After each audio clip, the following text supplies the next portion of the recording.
Shalom saudara terkasih, sangat berbahagia dapat berjumpa dan bersekutu dengan Anda para pendengar.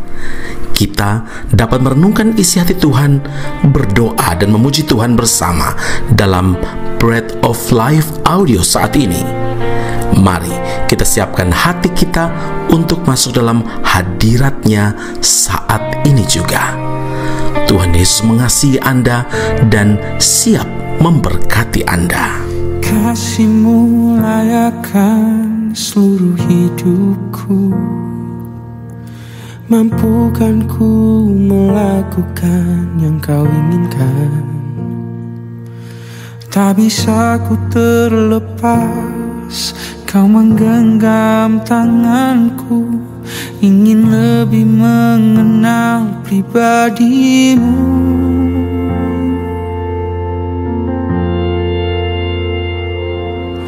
Ku terhubung denganmu,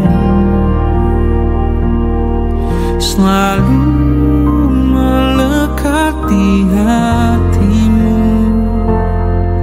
Firman-Mu itulah dasar hidupku yang berdaulat atasku.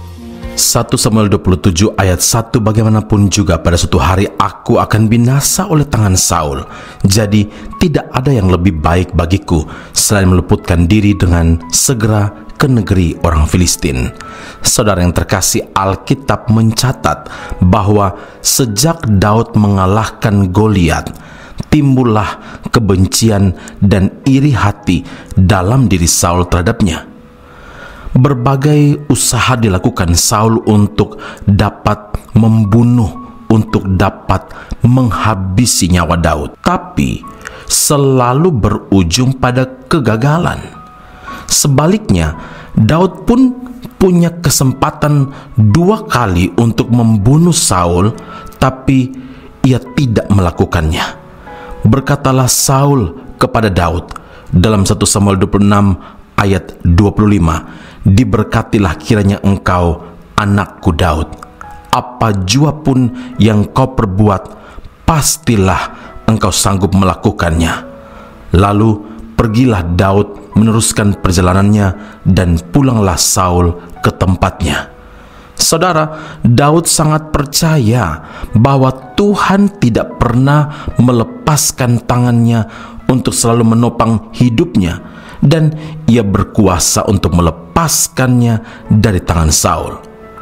Tapi firman Tuhan yang saya bacakan sebelumnya mengindikasikan bahwa Daud itu sedang mengalami keruntuhan iman, sehingga kekhawatiran, kerisauan membayangi langkah-langkahnya. Daud pun memutuskan untuk lari ke negeri orang Filistin. Mengapa? Karena ia terus membayangkan hal-hal yang buruk itu akan terjadi padanya. Daud lupa akan kedahsyatan kuasa Tuhan yang berulang kali sanggup melepaskannya dari rancangan-rancangan jahat manusia, dan juga melepaskannya dari binatang buas saat ia masih menggembalakan kambing domba. Demikian pula dalam hidup ini, saudara. Seringkali kita mengkhawatirkan sesuatu yang buruk terjadi atas hidup kita. Kita membiarkan hati kita, pikiran kita diikat, dibelenggu oleh kekhawatiran yang sedemikian menyiksa hidup kita. Pakar psikologi, pakar kejiwaan melakukan kajian-kajian, melakukan penelitian-penelitian, dan mendeskripsikan tentang kekhawatiran atau kerisauan, bahwa 40% kekhawatiran manusia adalah mengenai hal-hal yang tidak terjadi. 30% mengenai hal-hal yang sudah atau pernah terjadi. 12% mengenai kesehatan, dan 10% kekhawatiran manusia, keresahan sehari-harinya. Jadi kalau ditotal, maka ada 92% kekhawatiran kita sesungguhnya tidak berdasar pada alasan yang kuat atau tidak punya alasan yang kuat untuk khawatir sebanyak 92%. Saudara, kekhawatiran itu ibarat sebuah kursi goyang yang tidak akan membawa kita kemana-mana dan tidak akan mengubah keadaan apapun pada diri kita. Justru belenggu atau ikatan kekhawatiran inilah yang membawa Daud kehilangan akal sehatnya dengan mencari pertolongan ke negeri Filistin. Tapi Mazmur 55 ayat yang ke-23, Daud berkata, "Serahkanlah khawatirmu kepada Tuhan, maka Ia akan memelihara engkau. Tidak untuk selama-lamanya dibiarkannya orang benar itu goyah." Biar pujian Daud ini menjadi pujian dan deklarasi kita bahwa kekhawatiran itu memang ada, tapi tindakan kita serahkanlah sepenuhnya kepada Tuhan, karena Tuhan yang sanggup pelihara hidup kita. Amin. Mari kita berdoa.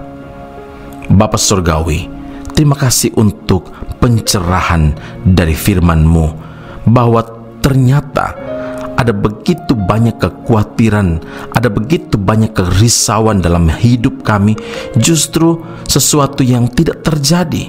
Bahkan kekhawatiran yang menghantui perjalanan hidup kami, membayangi langkah-langkah hidup kami, justru tidak punya alasan kuat bahwa kami perlu khawatir akan hidup ini. Setiap kami yang percaya kepada Tuhan dengan sungguh-sungguh, maka kami punya jaminan bahwa Allah Tuhan kami selalu memberi pengharapan, dan pengharapan tidak pernah mengecewakan. Terima kasih Bapa di surga untuk firman Allah saat ini. Engkau menegaskan bahwa tidak untuk selama-lamanya dibiarkan oleh Tuhan orang-orang benar itu goyah. Kami tahu Engkaulah Allah Tuhan pembela hidup kami. Engkaulah Tuhan satu-satunya yang sanggup menolong hidup kami. Puji, hormat, kemuliaan bagi Allah yang hidup dalam Kristus Yesus Tuhan dan Juru Selamat kami. Kami berdoa dan mengucap syukur kepada Bapa di surga. Haleluya. Amin. Tuhan Yesus memberkati Anda. Sampai jumpa. Keep on growing and never give up. Saat ku berjalan, kasih-Mu menerangi langkahku. Takut bimbang, karena ku tahu Kau bersamaku. Kau lebih tahu yang terbaik bagiku. Kau lebih sanggup pulihkan hidupku. Ku